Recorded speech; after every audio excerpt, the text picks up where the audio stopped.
Good afternoon, everybody. Welcome you again on the Perfect Recipe for Retirement Series 24.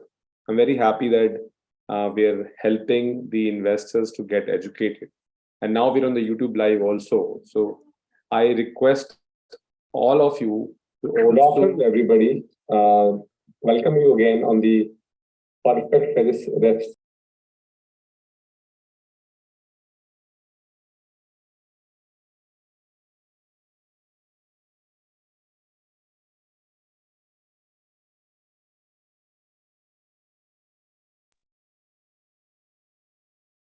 So please watch us on the YouTube or on the Zoom, whatever link you have got. And thank you for joining us. What I'm going to do with today, I'm going to discuss something called margin of safety. It's a very simple principle, and we'll see who has coined this term. Now, before that, just a small introduction of myself. I'm an investor and a fund manager in the stock market. My job is to make or generate alpha without leverage, without buying bonds or trade too much. I'm a proponent of value investing. I am using the same thing what Warren Buffett or Charlie Munger or Peter Lynch have used in the investing. They all have evolved, and I'm also evolved. And the journey is very, very exciting, and it's an exponential growth. The idea of these sessions is people who cannot afford us, they should also understand what investing is. Why do I promote investing so much? A very simple reason is that we all have a staggering inflation in front of us.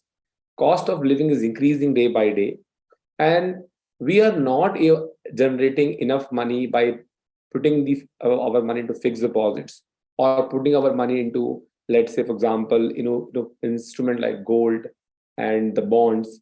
So we need to either be a businessman, an entrepreneur, or we need to become an investor who can generate this double-digit return and beat inflation. So I think it is my right what mistake I used to do when I was doing fixed deposit and these properties. I think it's very important for me to now educate the masses, because I got to learn a lot from Warren Buffett. I got to learn a lot from the books I read and the fund managers I have been following their practices.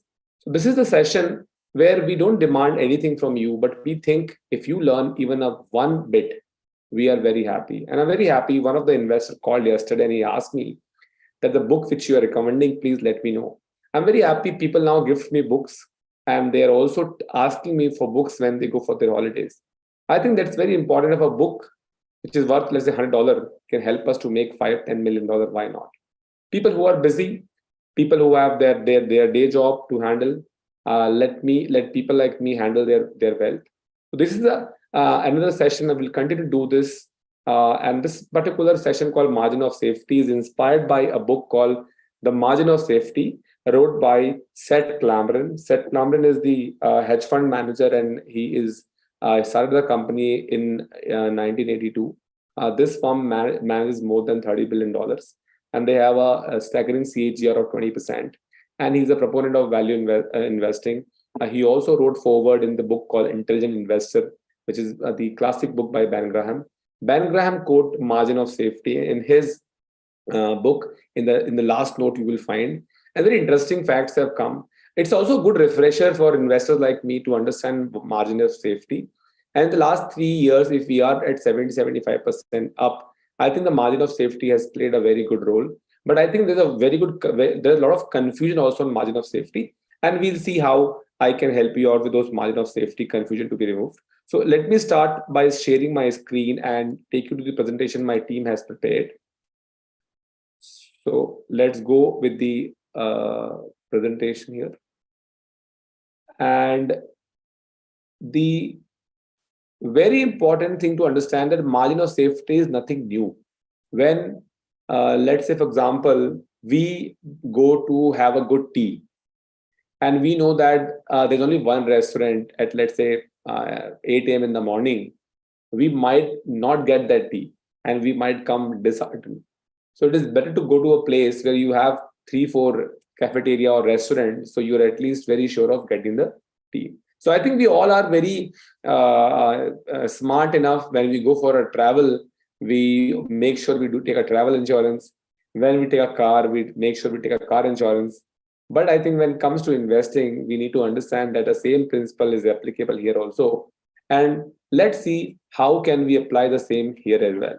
So in the traffic, if you see, there is something called 2 second rule, and some people also call it the 3 second rule. Now, what is this rule? This rule is the distance the previous car driver, who was behind you, takes to reach the driver in front of him. And if he has this buffer of 2 or 3 seconds, he might be safe. I think there's one more rule which people taught me, that when you're driving on the Sheikh Zayed Road, it is very important to see all the wheels, all the four wheels of the next car. Because if that is what you can see, there's a safe distance. So that's how the margin of safety can save our life.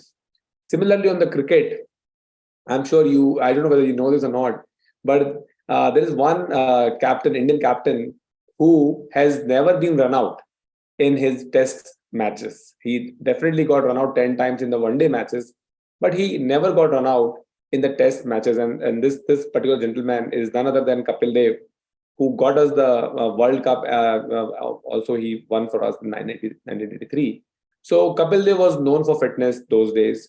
So that's also a margin of safety in the sports which we apply. And I'm sure even when we apply for colleges for our children, though there are exceptions like me who do not do that for our children. So when we apply for our children's school, we only went for one.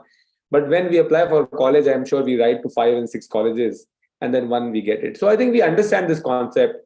Now, today, my whole objective is to make you understand or make you aware that how this can be applied in the bonds and the stock market. I will focus on the stocks per se, but I will also tell you how this concept came in. So how this concept came in those days when Ben Graham used to invest. So before I go further, Ben Graham was a professor of Warren Buffett. At the age of 11, he was so fascinated by him that he wanted him to teach him, and Ben Graham taught him. And then Warren Buffett wanted to join him in the investing journey. But what happened is Ben Graham was not ready to take him. And for that, what Warren Buffett did, Warren Buffett actually started sending him the stock analysis and the stock recommendation. And one fine day, Ben Graham agreed that, okay, you can join us and be an analyst with me. So there are two classic books. I'm sure now you guys are aware of those at least. The one book is called Intelligent Investor by Ben Graham. It is on side of me. And the other book is by Graham and Doodle and the Dot, basically. And that book is called Security Analysis. So anybody who's investing in the bond, anybody who's investing in the ETF, index funds, stock market, they should read these books for sure. I also want to tell you, a lot of people think that bonds are very safe, specifically as compared to equity. But I think in this book, Ben Graham has mentioned that the bonds are no security against the stock. So if one liner you would like to take it from me today, I am not saying that because I'm a stock investor. But if people think that, and I think we all have gone wrong in the last 2 years by buying the bond at 60-40 formula, that 60% into bond, 40% stock, because bonds are equally down today, and they're still further down because of the higher interest rate. So people who have bought bond, they're actually suffering big time, and the people who have done leverage, they are God save them. And you never know, oil is now 81, and interest rate can go further to 6-7% also. So this is something, a learning time. I know money is be lost, but it is great even if we lose some money, but we learn the lesson, which we have learned a long ago. So now identify yourself, my friends. Are you an investor? Are you a gambler? The idea is, if you go through my sessions, if you go through these books or to the great investors, I think this association will help you to become an investor. Why I want to be an investor? Because I do not have a lot of money to gamble. I don't like to gamble. I don't want my investor to gamble. I think money is not mine. Money is not yours. We all are a custodian. My forefather left some wealth for my parents. If they took care of it, that's how they gave something to us. And if we will have the good wealth, we can distribute. So the idea of wealth generation, I will recommend all of you to have a charity or charitable organization or help other people with their charity effort, because the whole purpose of wealth creation, to be very frank with you, we can't create the wealth. But when we have these virtuous qualities and traits, the wealth is with us. Wealth follows us. If you're a good badminton player, or you make good friends. If you're a good, let's say, a person who is helping other people, you will definitely get help. And that's how I think wealth. I look for the wealth, and I always say wealth is a eightfold thing, and it is not just the money management. Now we have a stock market which some people use like a gambling parlor, wrote by Charlie Munger long ago. So please identify yourself. Are you an investor or a gambler or a speculator? Now, what is safety in investing? Now, what kind of safety we need? Now, one safety is I do not want to lose my $100 at any given point of time. So that cannot happen in the bond. That cannot happen in the stock market. So people who are very unhappy with even 100 going to 90 or 95 in a short period of time, they need to really figure out what they can do best. This happens everywhere. Even if you have a business which has a book value of $100, even that goes down in the valuation because of the market scenario. So people who are okay to understand that I am fine to have 100 to 90 or 80 or 70, but with the time on my side of, let's say, 5 years or 4 years, I should be more than 100 or more than 100 plus inflation. People who also are very much about the fixed return and their 100 is intact, but they get 6%, 5% in dollar terms, they also have to understand they're also losing. So that's one part of the equation. The other part of the equation is the time. Can I protect my money against the time value of money? And that is essentially an inflation or opportunity cost. The second thing, which is very important, and I think we never had this in the last 5 years or so, permanent loss of capital. Now, permanent loss of capital is happening because people are gambling in the stock market. We'll see how. I have some example. I'm going to show it to you. And they buy these stocks at top like Zomato or Nykaa, or they buy this plug or Palantir at top or Peloton, and they just get something called FOMO, fear of fear of missing out, and they invest in these stocks, and they don't really understand that what drives a stock. And this is something, the safety in investing message will help us. The third thing people use in the business, so people who are listening to me today, who are the CEOs of the companies, they are able to eliminate the reliance on the projection and the forecast. 99% time our all forecast goes wrong and we need to change them. So by having the past in front of us, the present in front of us, we can actually eliminate reliance on the projection and the forecast. But in a quality company, Warren Buffett said, and I will just now start his video and we should listen to him, that he said, we do not have the fear from the companies which are quality companies, which have a great return on capital employed. And going forward, their earning projections might help us to make more money. I think reliance on those earnings is fine because the past tells a good story. The way he bought Coca-Cola, the way he bought Seas Candy, the way we have bought companies like Copart, Constellation. The very important thing is the past says to us that the earnings in the past and the growth in the earning will definitely help us in the future. So when you have a quality company, the projection is fine. But when you do not have a quality company, or you do not know the past, and you're just for projecting the future and creating a discounted cash flow, I'm sure a lot of these analysts who are today on this event or this session, they love this Excel sheet of DCF. But believe me, friends, discounted cash flow is a mirage. You can make whatever you like to. Unless you go out from your seat, you talk to the CEO, the management team, you read the books. And I can tell you that many of the great investors do not use discounted cash flow because discounted cash flow is something fancy on the Excel sheet. Unless you understand the business, we will not understand whether what is the margin of safety I have in the business. One more term we need to understand is intrinsic value. Now, intrinsic value is also nothing but a speculation because we cannot be sure of the intrinsic value because that is also based on the projection, etc. But intrinsic value at least give us some safety against our speculation. Now, what is intrinsic value or what is investing, first of all? Investing is laying out money now to get a lot of cash in the future. And if that cash is higher than the risk-free rate, which is the treasury rate or the 10-year treasury rate or the risk-free rate, then that is investing. But if, let's say, I lay out $100 now and I'm only getting $1 every year, that's not called investing. That could be probably saving. And that is why we lose money in saving, we make money investing. So now We understood investing. We understood DCA, the discount cash flow. And now the time is to understand after the intrinsic value. Now, what is intrinsic value? Intrinsic value is the value which is basically the true value of the company in my assumption and my understanding of the business. Now, how do I reach intrinsic value? Definitely, I need to understand the business dynamics, and etc. So I'll give an example of the businesses. Like there is a very upcoming sector called biopharma or biotechnology. Now, in biopharma, you will find two types of companies. One which are coming up and promising a lot of good drugs, and we'll find also the old timers. You don't even know this. We are actually searching this company, and we are doing a lot of research, and probably we might be buying. This company is roughly 130 years old, and they made biopharma consumables. Biopharma consumables is the oldest business in the world. Now, if you remember, I remember 30 years ago, my mother is a doctor, so I saw that this syringe at my house was a glass syringe. The problem with these kind of instruments, which are very much chemically prone, or you have to sterilize them, it's a very costly affair, and there could be a strain of viruses or bacteria. So today, I'm sure we all give blood, or our blood tests are happening.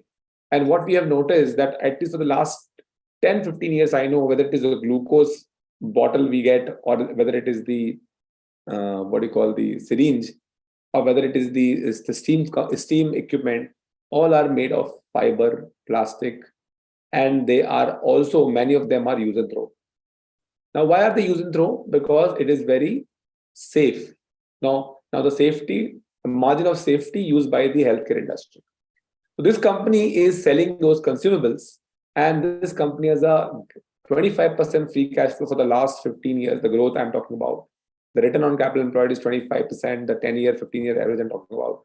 And the debt is also very low. And the company is very closely held. Only roughly 20% is in the public market, and the rest is all owned by the company or the other investor. The owners have died. Their daughters are basically the promoters. And they 3 daughters have also become 70 years of age. That is the kind of business exists in the biopharma space. What I was trying to tell you is that a lot of people lost money last year by getting into this biopharma company because they thought it's a next AI.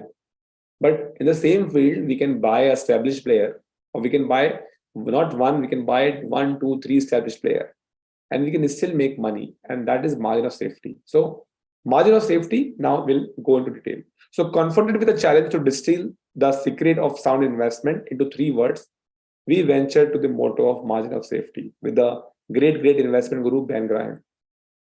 Now, the same margin of safety, as I spoke to you, that we can also have a buffer on the working capital requirement. Like a lot of these companies, and not one, a lot of these companies go wrong. So a lot of these healthcare companies are right now down because they order over inventory.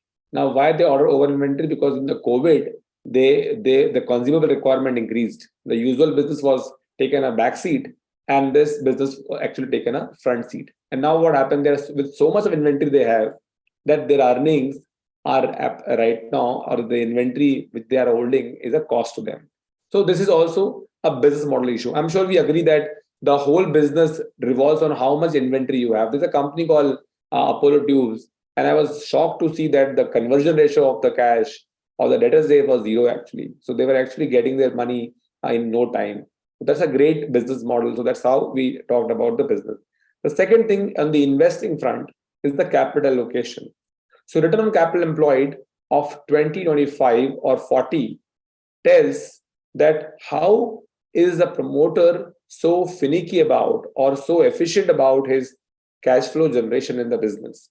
And this is the key. And this is one of the best margin of safety in today's parlance. Now, before I move on, let's listen to Warren Buffett when somebody asked him about the margin of safety and what answer he gave in his the annual event. Good morning. I'm Mark Rabanov from Melbourne, Australia. Mr. Buffett and Mr. Munger, I'd like to ask you, when you assess a business and derive its intrinsic value, how do you estimate the future growth of the business, and how do you decide what margin of safety to use? Thank you. The future growth and what, John? Well, I have difficulty understanding that question fully. He's talking about how do we combine our estimates of future growth with our passion for having a margin of safety. Surely you can handle that. Well, I can certainly handle as well as you can. Every time he laterals them off to me, he calls those audibles. You calculate, I think you take all of the variables and calculate them reasonably conservatively, but you don't try and put too much windage in at every level. And then when you get all through, you apply the margin of safety. So I would say, don't focus too much on taking it on each variable in terms of the discount rate and the growth rate and so on.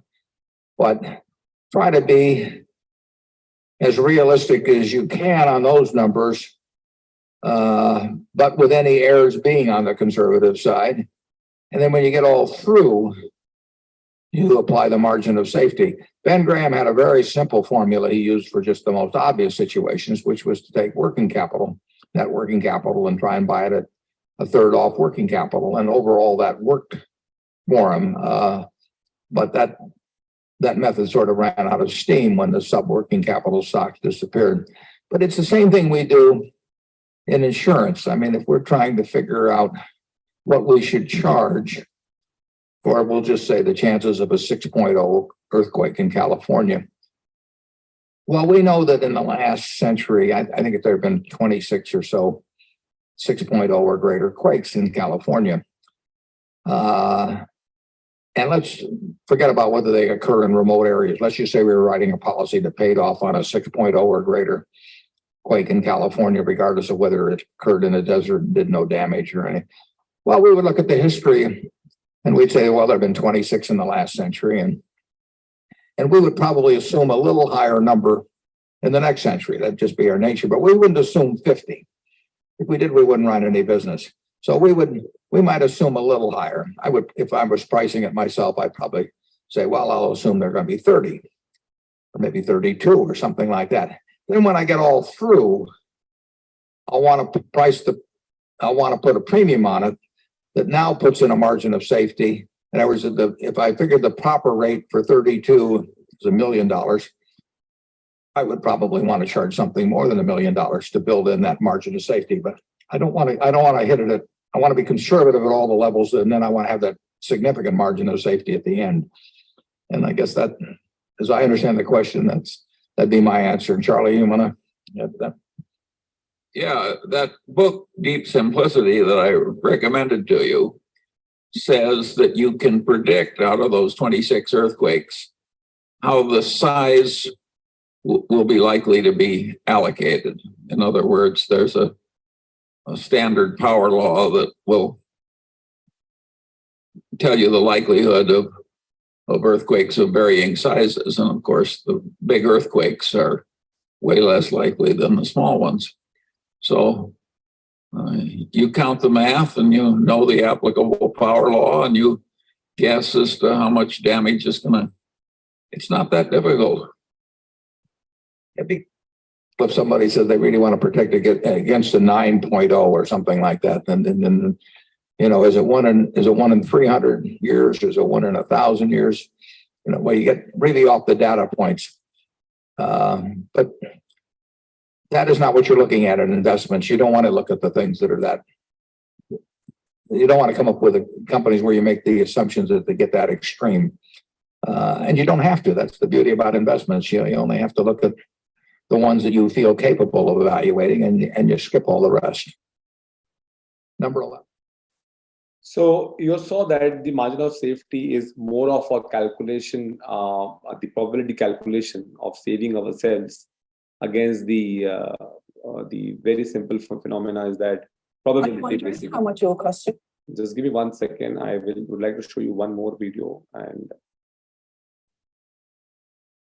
yeah, so you set for this, but before I go there, so you saw those days of Ben Graham, who used to buy a stock as the 1/3 of the net working capital.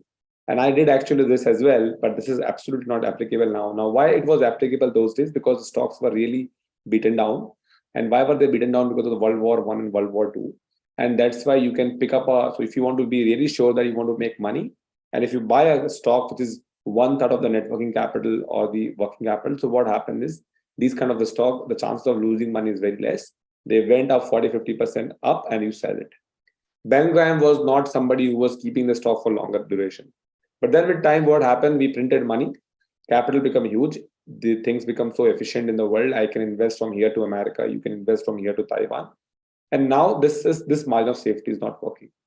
So and then also one thing Warren Buffett said, that don't think about too much of variables.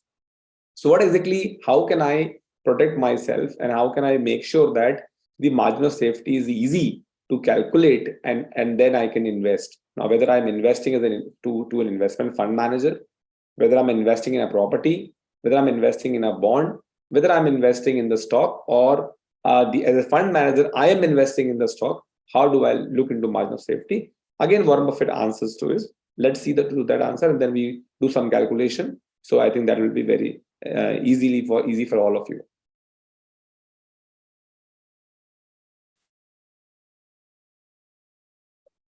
Mr. Buffett and Mr. Munger, I'm Mark Rabanov from Melbourne, Australia. I just wanted to ask you, how do you judge the right margin of safety to use when investing in various common stocks? For example, in a dominant, long-standing, stable business, would you demand a 10% margin of safety? And if so, how would you increase this in a weaker business? Thank you. We favor the businesses where we really think we know the answer.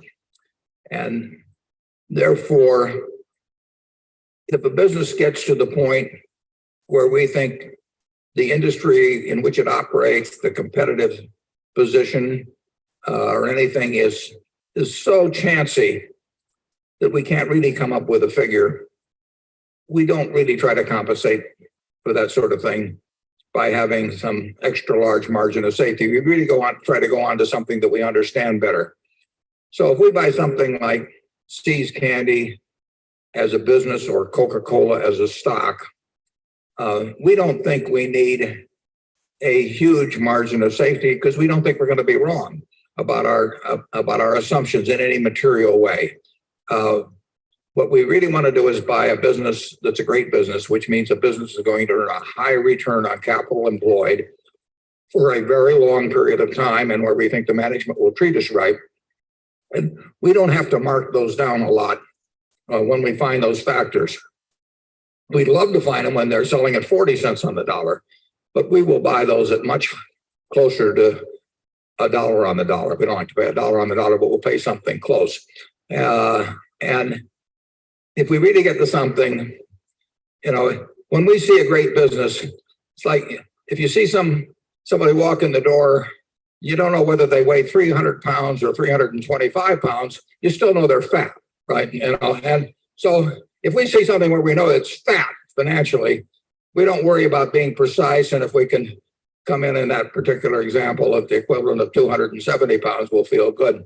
But if we find something where the competitive aspects it's just the nature of the business that you really can't see out 5 or 10 or 20 years, because that's what investing is seeing out. You don't get paid for what's already happened. You only get paid for what's going to happen in the future. The past is only useful to you at the extent to which it gives you insights into the future. And sometimes the past doesn't give you any insights into the future. And in other cases, like the stable business that you postulated, it probably does give you a pretty good guideline as to what's going to happen in the future. And you don't need a huge margin of safety. You should have something that you always should feel you're getting a little more than what it's worth. And there are times when we've been able to buy wonderful businesses at a quarter of what they're worth. But we haven't seen those. Well, we saw it in Korea recently, but you don't see those sort of things very often. And does that mean you should sit around and hope they come back for 10 or 15, wait 10 or 15 years? That's not the way we do it. If we can buy good businesses at a reasonable valuation, we're going to keep doing it. Charlie? Yeah, that margin of safety concept boils down to getting more value than you're paying. And that value can exist in a lot of different forms. If you're paid 4 to 1 on something that's an even money proposition, well, that's a value proposition too. It's high school algebra, and people who don't know how to use high school algebra should take up some other activity. So I think that's what the crux, and the crux is return on capital employed.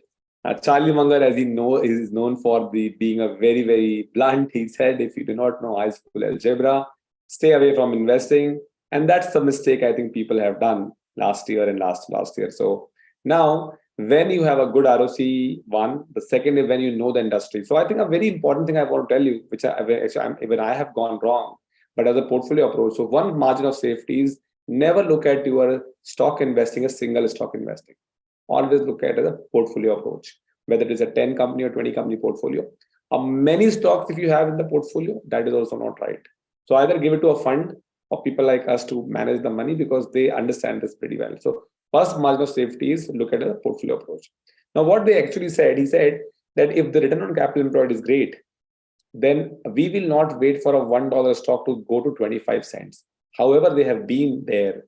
There are stocks like in 2020, they have been there. And maybe in the future, they'll again come back. But how many of us actually could buy those shares? And let's say when the Netflix fell, when the Facebook fell, and I know from the fact that investors went wrong, and they, in fact, instead of buying this, those sold. So the problem with this great quality business, you will never be able to so discipline that you will buy a lot of chunk in the good price to earning or a $1 value at 25 cents. So what we have to do is we have to find business with reasonable valuation.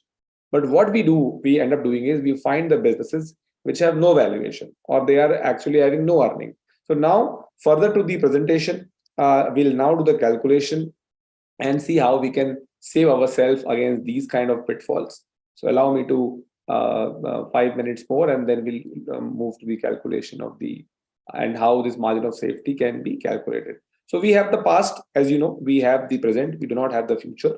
One more thing he said very well, that they are also not investing into companies, the sector, which they have no idea to. I think this mistake I have done myself to realize. Give me 1 second.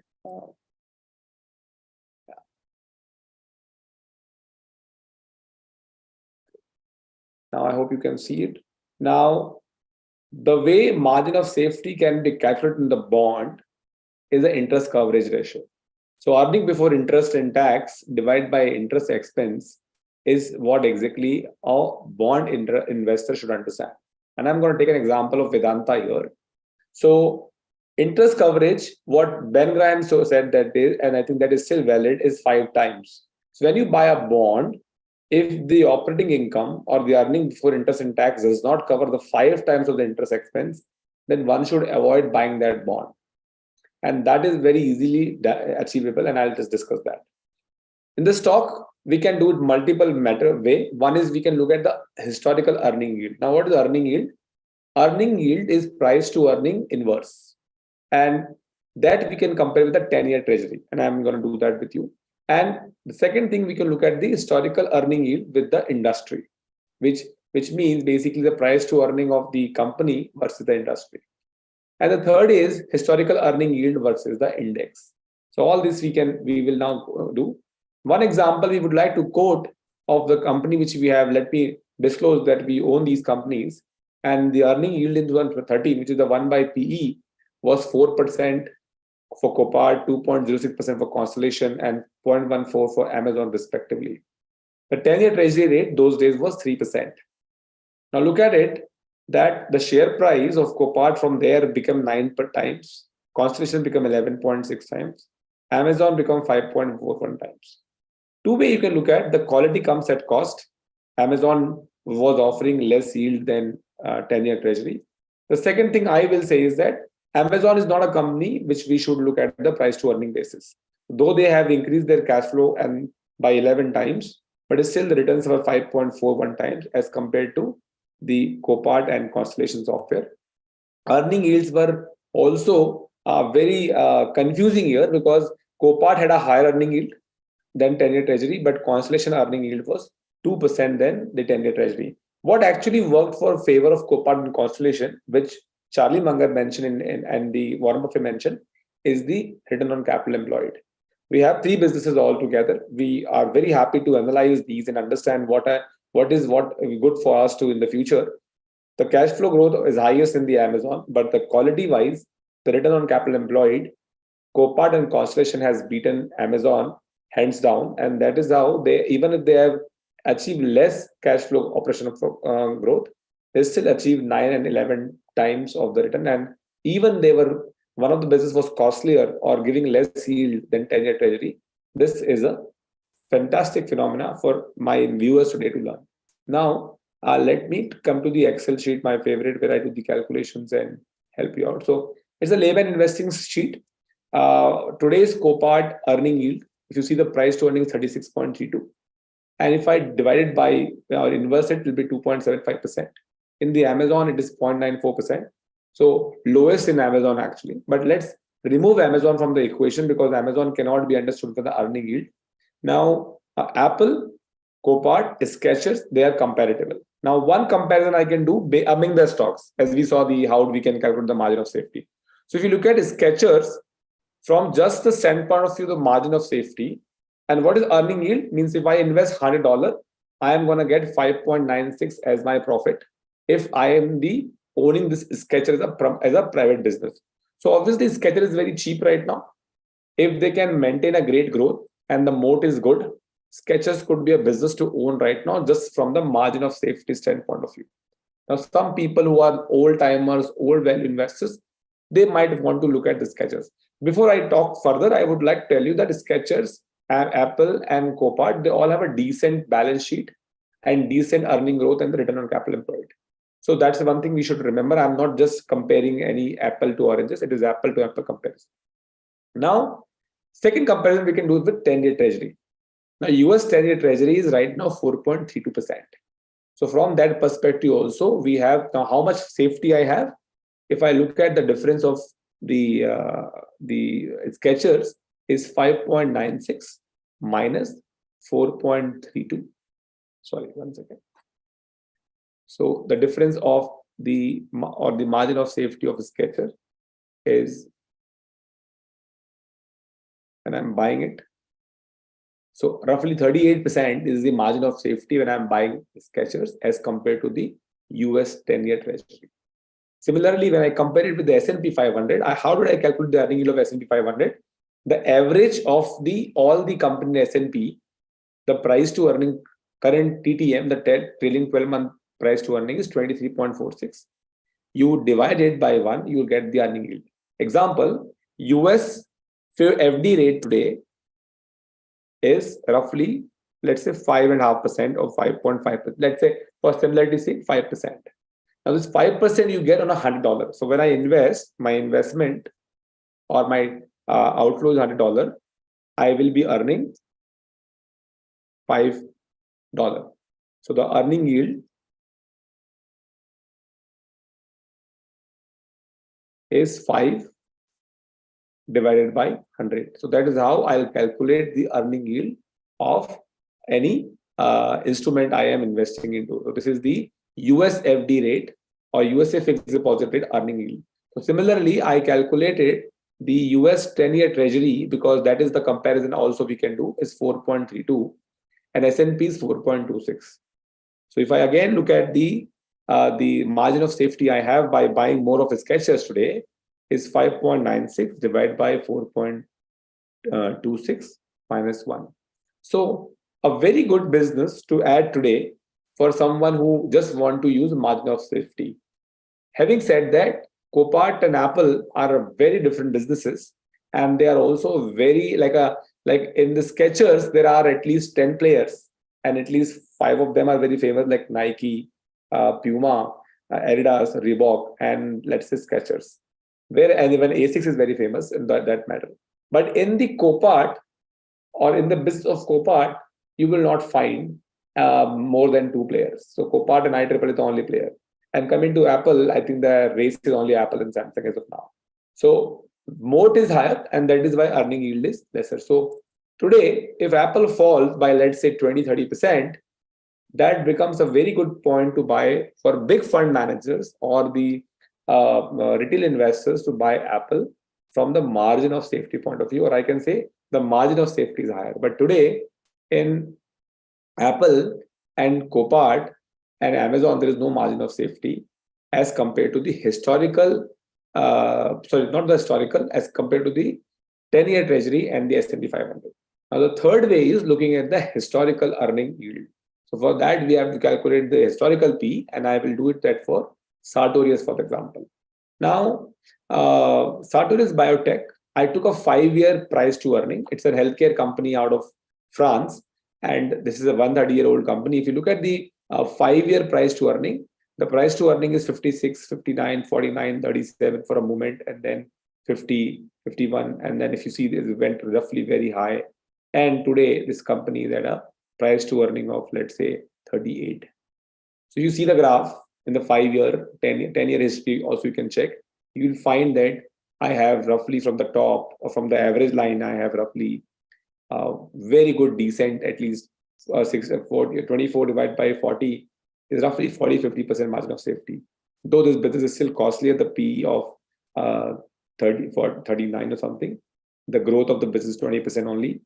But from the historical point of view, the historical price to earning point of view, the margin of safety is very decent. So it's a very subjective calculation of margin of safety, but this is how you can calculate the margin of safety. Now coming to Palantir, Fubo TV, and Plug, and Desktop Metal, Tilray, and Lemonade. I think it's called Lemonade. And these companies not even have the earning. You don't even have a history. So if I go to the stock price and say Lemonade share price, which my friends get, they get cheated with these kind of stocks. If you look at this company just came in the IPO 2 years ago or 2.5 years ago, and there was no margin of safety then because it was an IPO. So I request humbly to a lot of retail investors, please do not invest into the IPO companies. This is the real portfolio of one of my investing friend who at the end of the day gave me all this. There is no margin of safety you can apply in this whole stock because even the P is not there. So why do we have to burn our money? And I can promise you nobody will buy here or nobody will try and learn the company here. And that is not the case with the Lemonade. It is the case with Desktop Metal. Somebody recommended me Desktop Metal. I also get to, people think that I should do this research and they give me this companies. Desktop Metal is a 3D printing company, they say.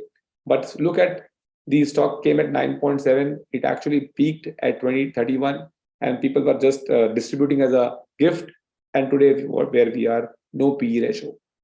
So what we need to understand that this is what we can avoid by learning the margin of safety concept. Now, the last thing which is left, which is actually the first thing when Bank started, is how do we calculate the margin of safety in the bond? I took this data of a company called Vedanta Limited. Vedanta bond is in very much fashion for the last 10-15 years, and you will find a lot of this broker and bankers are offering you Vedanta. Even I have offered and made money. Thankfully, they've never lost. But now this time, I think Vedanta is a very big risk. And why I'm saying so, because the interest rates are still going up and they're not going down. So one common sense we need to apply that the interest rates are still going up. And from the standpoint of view, margin of safety, we have a very small margin of safety, or I'll say a very, very 50% less margin of safety. So how do we calculate? See, when the earning comes for any company, the earning is used to pay the interest and tax. That is why I've taken the EBIT. How did I calculate the EBIT? I took the profit before tax and I added the interest. Depreciation is very important to subtract because Vedanta might need a machinery replacement next year, and for that there could be a huge cash outflow. So I calculated the EBIT for all the years, the last 10 years. So historical EBIT I've covered. And then I look at the interest they have paid. And if you look at interest has drastically grown. The interest component, I think the way they are doing the interest, I think Vedanta is a great company to invest the interest, because the interest has compounded 24-25% CAGR in the last 10 years. And the coverage ratio of the interest, which used to be 8 times, and it's just falling and falling and falling. And it is also cyclical. And today it is at 3.4. Now, definitely Vedanta rating is downgraded by S&P and Moody's and all. So anybody who's offering you this, he doesn't know that what is the margin of safety Vedanta has. I think there's a very, very poor margin of safety. So this is how you can calculate a margin of safety on a bond, whether it is a Chinese bond, whether it is the Indian bond. It's very simple. And even if you are available on the YouTube live, you can let me know. I can help you out right away and calculate the margin of safety on any company, specifically on the bond side, using this particular calculation. So I think you have understood the whole summary of the whole session. And now I will take you back to the last slide and we'll summarize the session. So the books which I have referred, and I just talked about this already, The Intelligent Investor by Ben Graham, The Margin of Safety book by Seth A. Cameron, who is the owner of Baupest hedge fund, which is a very old firm with a 20% CAGR track record. And he is one of the genius of the value investor proponent. You have his YouTube video. You can hear him out. This book is not available, so you cannot really get a print right now. The third book, and I think the next session, which I'm also going to do about, is the return on capital employed, which is the most important thing for all of us to understand, the quality. And this gentleman who wrote this book called What I Learned About Investing from Darwin, he is the owner of Nalanda Capital, sitting at Singapore. Pulak Prasad is managing $5 billion, and he claimed that he made 20% CAGR return for people. He manages US endowment funds. A beautiful book, which is teaching me right now geology and biology and the evolution of the whole animal and plant kingdom. And at the same time, it is also teaching me these investing concept, or I'll say rephrasing the investing concept. And I like him. He said that my simple fundamental is I will buy and by the way, he invests in India. So what he does is he compare the price to earning of his quality companies with the Sensex or the Nifty.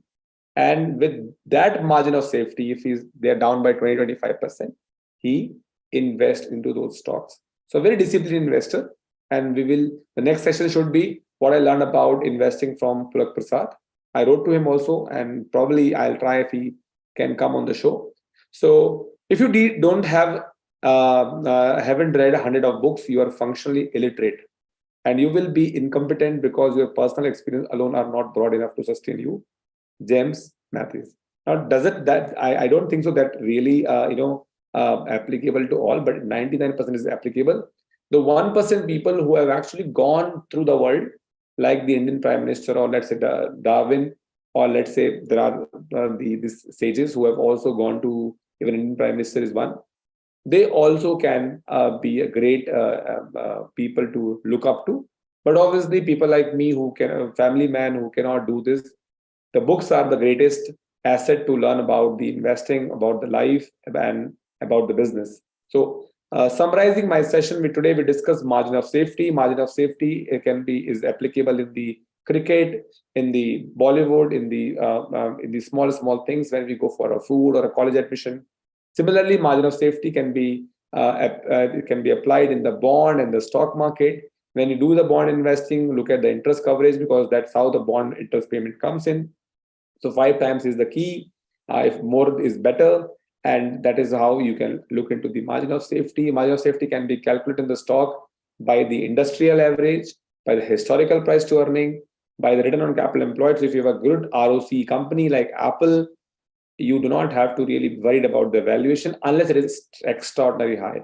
So on the conclusion, people who bought Ajim Premji's Wipro at a very, very high valuation in the mania of 2000, I think, or 1992, they did not make money for roughly 20 years, because even for the great company, the valuation was very, very high. So a reasonable valuation is fine. So P of 20, 30, 35, even in Asian Paint, P of 50 is also fine. because they're still innovating the business. In Amazon, don't even think about the P. The P is not important. In Amazon, it is important that how they can maintain the momentum of free cash flow growth. But we can avoid the business like Amazon on the return on capital employed basis, because Amazon is a great business, but you also have to have a lot of patience, because could be a period of 3 to 4 years where we might not make money. So this is how I summarize my margin of safety. And I will also tell you, we as a founders capital, founders portfolio fund manager, we are now only concentrating on the high return on capital employed business, which has a great past, great future, and we would like to invest to the industry where, like what that point Warren Buffett mentioned, that the industry. It's very important to understand if the industry companies are not making money, it is not an industry to be investing. For example, Hermes, Louis Vuitton, and Gucci, Prada, they all made money. So there are these high-five fashion companies. When they all make money, I can choose one which is the best. Like the chip manufacturing company. They're all chip manufacturing company, the chip testing company are making money. So now I go there, it's established industry, and I choose one. Like if you would have bought Samsung, you would have made money. So mistake I have done, we all do is we go to the industry which have no proven track record. So that is one thing I learned today with all of you. And that is the reason I was very happy and surprised that Warren Buffett does not own Microsoft, does not own Google, does not own Amazon. He does not own any of the chip manufacturing company because he does not understand them. So margin of safety is also one thing when you don't understand something like arbitrage funds. I don't understand this high leverage bonds. I don't understand anything where people are not open to tell me how they're protecting my money or how they're protecting the risk. I think you should avoid those investing. So now let's see if I have some questions. So I got a question from Europe, and can you share MOS for GSK and PEE? Okay, so GSK is an Indian company. Can you please tell me if it's an Indian company? Because I don't. Okay, let me just check if I know GSK. Because if it's an Indian, please, Manoj, please tell me if it's an Indian company. Yeah, I can see the Indian company, and so let me share this with everybody. So your question is on GSK. I'll answer GSK. I'll try if PE is also the Indian company. So GSK is a company at PE of 39. Now historical PE we can get from here. So glad you got an Indian company. So if you look at the historical PE, I don't know what PE you invested it, but if you see the line is here. So roughly, let's say 29 is a PE, which is basically a good PE, a good margin of safety, or you can look at the median PE 32. This is a great PE to invest into. That's one. Now, before this PE and all we talk about, let's go and check the ROC of the company. So we go down, ROC is 39 for 1 year, ROE is 25.9. Let's look at the 10-year ROC. So I go down straightforward and do not look at the share price. And what I find is the ROC is fantastic. Very, very fantastic ROC. Amazing company. Last thing to check before I have is debtors. The borrowing is 0. So I don't think so. You have to be concerned about this company. And if you are seeing it down, I'm not recommending it. Do your research, but probably one should buy more in this stock. But as I said, don't look at the stock investing as single stock investing. So I will say that you have a decent margin of safety from the return on capital employed perspective. This company will always be costlier, and I think it's a pharma company. So, and it's also tons of profitability. Now let's look at the profit growth also. So we go down, and we see the 10-year profit growth. Right? Yeah. So the decent profit growth for 10 years is also great. Not great, it's okay. And the CAGR, so where the company is actually having the hit is here actually. If you look at the sales growth is the issue. So this company will not lose, but in terms of making a good money, because ROC after 25-30% is of no use unless the sales or the profit or the free cash flow growth.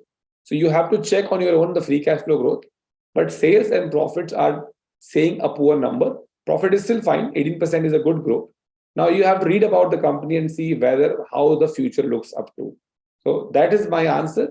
I don't think so you will lose, but you have to wait it out because probably you would have bought at a low margin of safety. So 29 PE could have been a great company to buy. Now the second question you have on the PEE. So let me go to the PEE, and if this is also. So I don't. So if you can tell me what this PEE means, because I am unable to find the meaning. So I'll just wait for a minute. If you can tell me the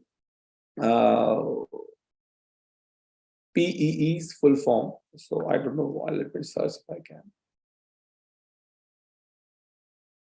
PEE. That's a very PE share price. So what is PEE? Okay. So maybe you can talk to me privately because I don't understand the full name of the PE. Anybody has any question, I'm very happy to answer. I know YouTube has a lag. So by the time I'll finish the session, YouTube would have still not reached here. But if you have any question, I'll be happy to take, and I'll wait for a minute. We are exactly on the time. People who are on the Zoom, they can feel free to ask questions. So the more audience can learn. Oh, okay. So I got the company name PFE. Thank you. So we go back to the answer PFE. Okay, I am not getting the PFE. I have no idea if it is Pfizer or something. Is it Pfizer? I don't know. So I think, okay, Pfizer. Thank you. Thank you. So this is Pfizer. And now Pfizer is again an Indian company. Let me share my screen with all of you to understand Pfizer's margin of safety. Now, when you look at the price to earning historical, wow. From the historical price to earning perspective, you are having a decent margin of safety. The median P is 35. You are right now at 32. So you have 10%, 3 divided by 10 to 11, 12% of the margin of safety from the historical price to earning. Now, again, as I said, ROC is important. We go down and I look at the ROC. ROC is also decent, 20% roughly on average. So it's a good return on capital employed business. Now we have to worry about the sales growth. So sales and profit growth, if I look at. Now, again, your problem here is the size of the company. If you look at the sales growth and profit growth is not giving you they are the reason for you not to having a good return. And so in these kind of a stock, you need to really look for a 30-40% kind of a margin of safety because your profit growth is not there. So if you look at this Copart example, or you look at the Constellation example on Amazon or Apple example, the profit growth are decent. Now, one way a company can help you out by buying their shares, and for that you can look at the EPS growth. But now, before that, let's look at the debt also. So if you go and look at the debt.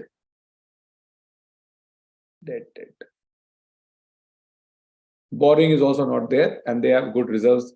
And now I think the only problem you're facing here is the free cash flow growth. And now if I look at the price of the share for the 10-year, and I think it's a decent company, but not a company I would like to get into, because with ROCE, you also need a fantastic profit growth. And since you have shared this, let me also share Asian Paints here for an example purpose. And this will help you. So here you might have a low margin of safety, but see now from the PE perspective, the 10-year PE perspective, wow, that's a very good thing that margin of safety is very near, though it is still above, but very much close to margin of safety of Asian Paint. And you might have these kind of spikes where you might just make 20%, 25% from the price to earning conversion. But the most important for Asian Paint is the profit growth. So they had 14% profit growth, 15% profit growth, which is decent. They are a great company. I know their management will not sit idle, and they're also paying a huge dividend, and they might increase the profit growth. And the last 12 months, they have done a decent job. So if they increase the profit growth, this company is a great company to have. And that is why Asian Paint in the last 10 years, as compared to the company you mentioned, the ROC is way, way high, what you mentioned in the Pfizer, but definitely it is compared to the GSK. Now, if you look at 10-year return of the Asian Paint, is roughly, I will just look at the. So if you see, 420 has become roughly 3,160, which is roughly 8 times return. So what I will say that the with this you also have to look at this company, the FCF growth. Now you want my view on the stock, I just don't do it, but I got one company called Grindwell Norton. So let me try that. If it's an Indian company, I will be able to easily do it.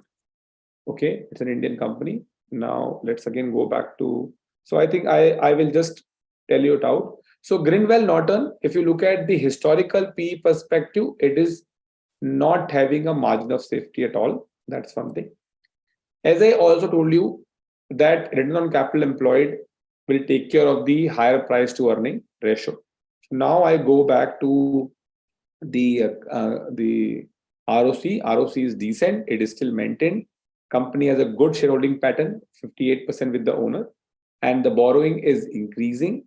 But if I look at the borrowing, the debt is 1,750 crores, and this is something what we have to check. But there are, so what is happening in this company is people are thinking that it might have a good future perspective. From my perspective, company is a little costly to buy. The profit growth has increased in the last 5 and 3 years. So you should read more about the business. And something has changed in the last 3 to 5 years. And this is why the company might be a company to hold on. But I will say the margin of safety is not there. And it seems to be okay. Let me see the Smith. And it's also a 24,000 crore company.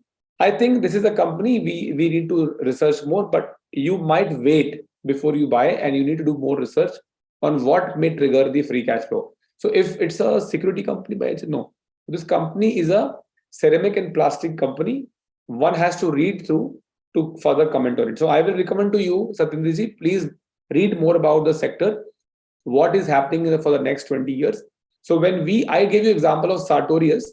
Sartorius in the healthcare business and the biohealthcare business, and next 10 years are very, very good for the biotechnology space, and the 20% is the tailwind itself.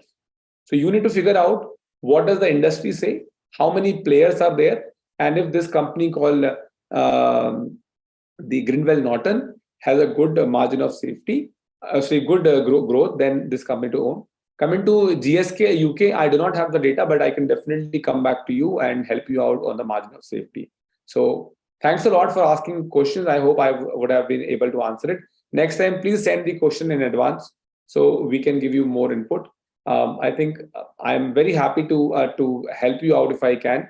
Obviously, investing is a subjective matter, and one-line answers are not possible. But margin of safety, if you are a retail investor, try to buy at a decent valuation, at least 20% down the historical price to earning.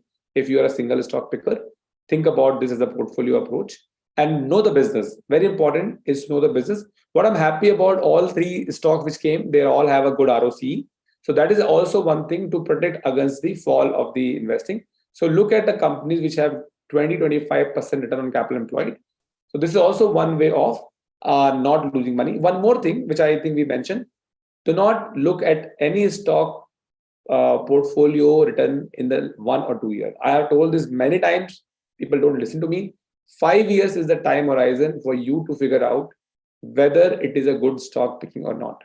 Because in the short run, the politics, the geopolitics, the war, the interest rate, the Fed, they take over. In the 5 years, all these factors become very, very they're less important, and the fundamentals take over. With that, thank you for your time. Have a great evening in India, a great afternoon and evening in the UAE, and I think a great afternoon in London as well. Thank you for joining in. Pleasure talking to you. You will see me again. I will do my best to educate all the retail investors, and please send me your questions, send me your feedback so I can make the session better.